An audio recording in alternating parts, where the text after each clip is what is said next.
Locust French, the man behind Lazer Beam. I'm a big fan. I love your new album. Thanks for being on Real or Fuzzed. You're welcome, man. Thanks for having me.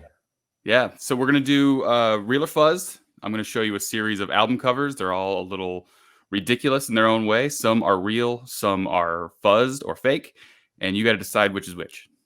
And then I'll give you an opportunity here at the end to make a couple of your own with some equal ridiculous photos. So, first one.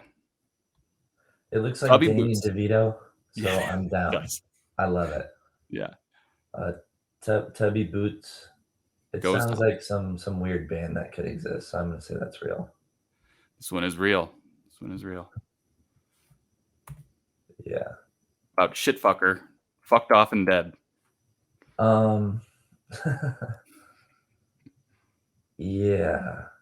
Those guys kind of remind me of the Sword. The Sword. That's the Sword's first band. No, I actually like the Sword. Look, that's the axe even. How heavy this axe. Good song, by the way. Yeah. Rest in peace. Wait, what? The Sword. They called it quits. Oh yeah, I heard about that. Yeah. They, in my opinion, it is time. Like, they all obviously wanted to make other style of music, and Yeah. if you're gonna like make music that's so vastly different, might as well just call it something else. Yeah. They kind of still exist, and they always do. It's like bands always do, but yeah, it didn't seem like there was any like animosity or anything. So it's probably a good thing. Yeah, good for the Sword. This band is probably also real. This one is real. Yeah. Suicide Social, it says, and I don't know what that band name is. Oh yeah. Okay. I don't know. This seems like that weird person in high school that's like always. Well, I was that weird person in high school. No, I don't know. Yeah, I don't know much about metal, if they're into Mickey Mouse or not. So, I don't know. I have no thoughts on this one, to be honest. This one's kind of, it doesn't really hit my button, to be honest. Unlike shit fucker. Take a wild guess. Real or fake? Did I make this one, or is this a real album? Yeah, I'm gonna say this one you made. This one is a real album. This one's real. Dang. Yeah. Dang. Introducing Death Polka. Death Polka. This kind of reminds me of Queens of the Stone Age. Because all that guy talks about is polka. There's got to be a Death Polka.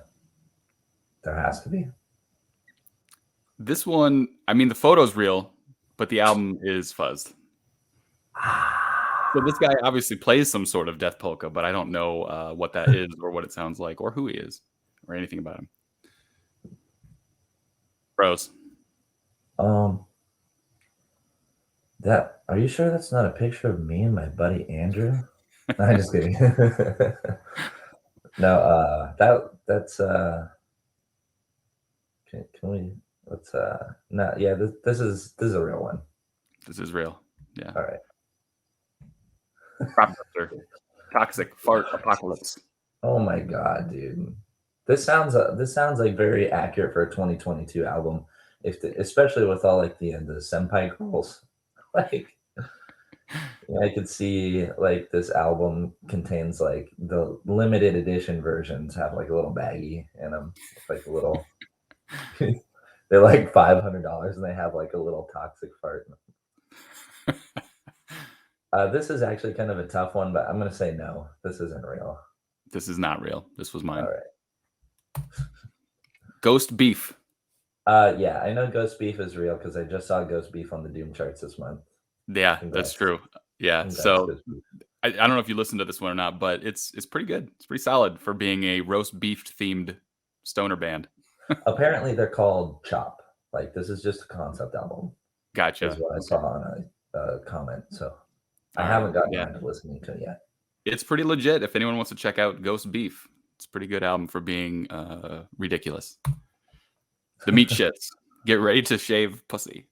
Ew, that's disgusting. Yeah. Okay.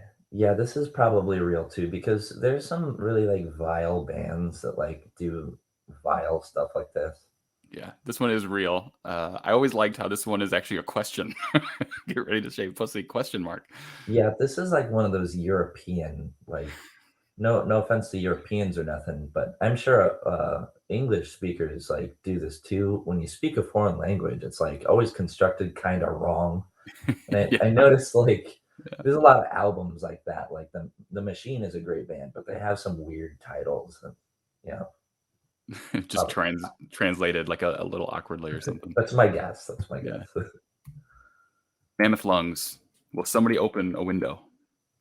That rules. That looks like my grandma's hand. um, I don't know. Mammoth lungs is kind of like stereotypical for our genre right now. Like, will somebody open a window? But it does look like a Microsoft Paint image. So I'm gonna say no. That's the deciding factor. This one is fuzzed. All right. Last one. Barbara Marquet, give your dick to me. Well, I wish it was always that easy.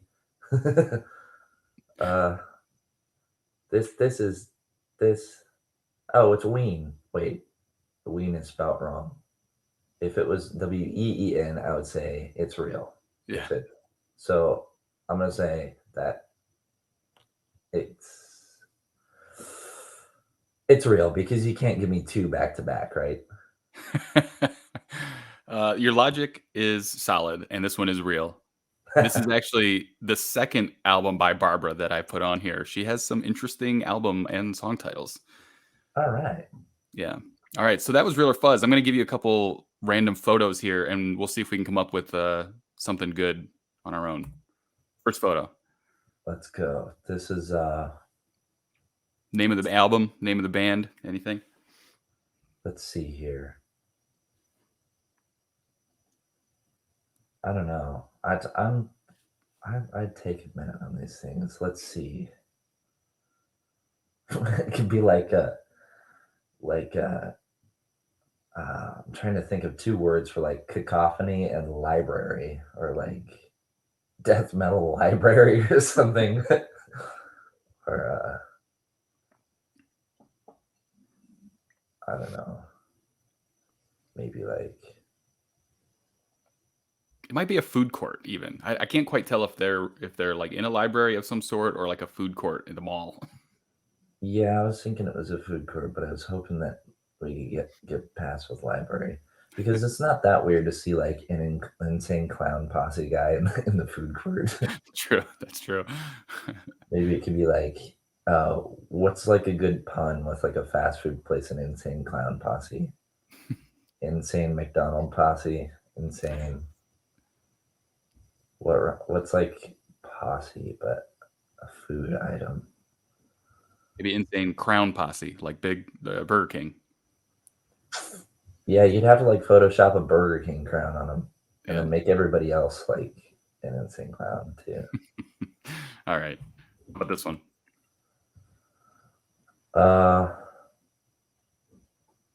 Pirates bag cat. This just looks like a stock photo, like that like those fake promoters and event planners have on their Facebook pages, you know, their websites.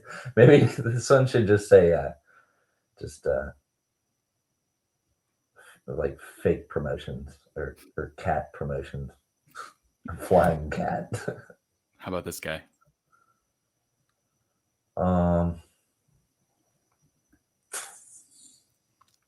Yeah, this dude rules. This one should just say Ohio. Ohio. I feel like Ohio gets brought up a lot on this podcast. Yeah, like the butt of all the jokes somehow.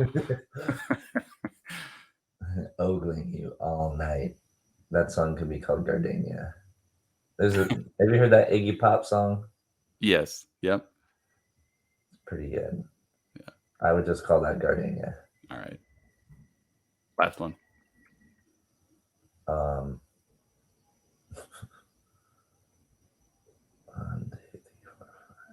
Okay, well, it's obviously a human. That's what I would say. It's obviously a human. You're a little literal with these things. Yeah, sorry. Maybe that's just the mood I'm in right now. All right, right, I'm in. That was Real or Fuzz. You did great. So I'm really enjoying Lost in Oblivion, and I really enjoyed your self-titled last year. And they're very, very different albums. So, what can you tell us about this new album a little bit? This new album, I wanted to really get away from like my first album was. I've always had this struggle where I like never really sounded like myself, like having it because I do music at home like every day, and I have like Hmm. hundreds of songs. You know what I mean? I just don't release them all. And my problem with the first album I did with Burn the Insects was it didn't sound like my music at all. Like it sounded cool and the songs were mine, but the sound wasn't me. So my second album, I wanted to kind of, you know, the Laser Beam album, I wanted to get more of my sound. And then at the same time, I had this huge desert rock bug. So it was like I wanted to really like make kind of a real Queens of the Stone Age album and get the desert rock bug out.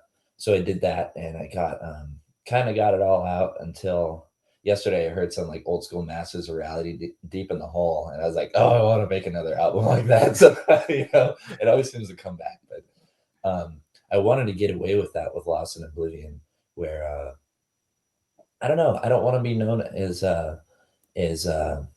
just one thing because like all the music that I make at home, like I make so much, like a Yeah. huge spectrum of music. So I've been listening to a lot of like I don't really know like the genre. Is it like slowcore or even emo? Or I've even heard like the term queercore. Like even though I'm not queer, but I really love that style of music. Like I don't know, something about it, just the soft vocals and the heavy music just reminds me a lot of early Queens of the Stone Age anime. So I mean, it's still in there, but I wanted to really get away from that Yeah. and the environment too. Like I didn't have a full drum set at me at all times, so some of the songs, you know, have that like just a sample me Yeah. playing my They're iPad. very like electronic, like beat type of Yeah, things in the background. Like it's so almost less of a like a rock album and more like electronic and indie pop, indie rock totally, sometimes. it's just like a concept deal. Like, Yeah. and if you know if you like the music, you'll probably like it. So Yeah, and I was just talking to a buddy that's in a band, and we were just talking about how he has like this fear of getting boxed into like just doing one thing over and over again, and you came to mind, especially with this new album, is that like you're so not going to get boxed into something. You're always doing something different, whether it's kind of electronic or if it's indie or pop or stoner or whatever, and you kind of have this way of like doing whatever you want. And this new album, like if I didn't already know your past work, I mean, there's really no reference to stoner rock or anything in it to me, but yet you're still on the Doom charts and stuff. Like people at least have an yeah, open mind enough to go like, this isn't Doom at all, but like we appreciate what this guy does, throughout, and everything that you do is a little different and stuff. So it's very cool. I really enjoyed it. thanks, man. Yeah, I mean, I'm glad I sent it to the Doom guys because there's a lot of people in there that would like it, even Yeah, though that you know, it's not Doom. There's one song on there with like a 3 minute heavy string section. right. Just Yeah, that's it. that's it. Yeah. That's pretty much it. Yeah, but it's a great album, and congratulations on getting that out there. I hope everyone goes and checks it out. So, is there anything else you want to plug? You got any upcoming dates or anything? No, nothing I really want to plug. There is actually I'm just putting it out on vinyl with I feel like the Man in the House release really got overlooked. So I'm gonna put that out with Lost in Oblivion on like a nice vinyl release. Cool, So that's coming within a month or two. awesome, very cool. Well, thanks Yep. for being on, man. I appreciate it. Hey, thanks for taking the time, man. I appreciate it.